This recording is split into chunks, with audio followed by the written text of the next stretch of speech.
They tended. They sailed on the 28th of May.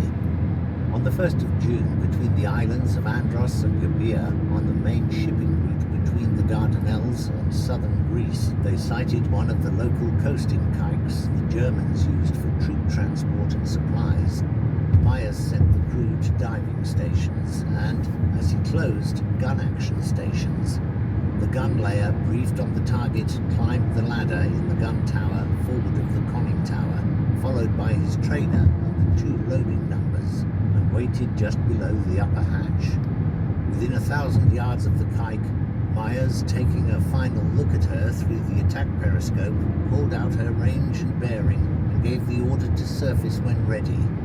Chapman had the mid-length main ballast tanks blown, the 4 hydroplanes set at harder dive to counterbalance the emptying tanks and hold her down, then ordered surface. The planes were reversed, and numbers 1 and 6 ballast tanks at the ends were blown. The boat took an upward inclination and lifted fast. At 20 feet, the control room messenger began to call the depth. The gun layer released 1 clip from the hatch above his head. Myers, who had climbed the ladder from the control room, did the same with the upper conning tower hatch. As 10 feet was called, both released the second clips.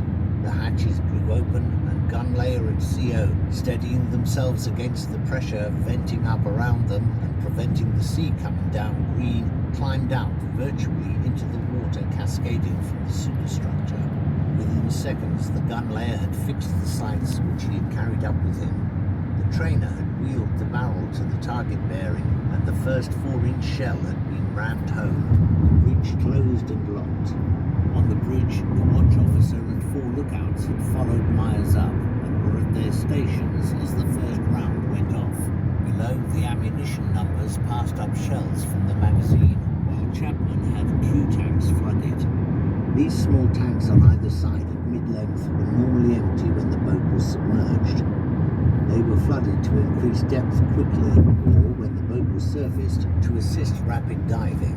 But in this case, the kike, evidently carrying explosives, blew up with a violent detonation on the 5th round. 2 days later, off the Turkish coast, they sank a second kike, loaded with drums of oil, again by gun action, then moved up off the entrance to the Dardanelles, keeping outside neutral Turkish waters. The information on currents and layers of density proved only too accurate.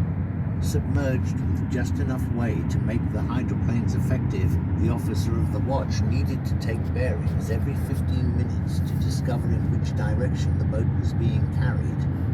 When going deep, a feather-bed layer of denser water was encountered, which was impossible to penetrate until some 5 tons of sea had been let into the auxiliary ballast tanks at bow and stern. Coming up from below, the opposite applied.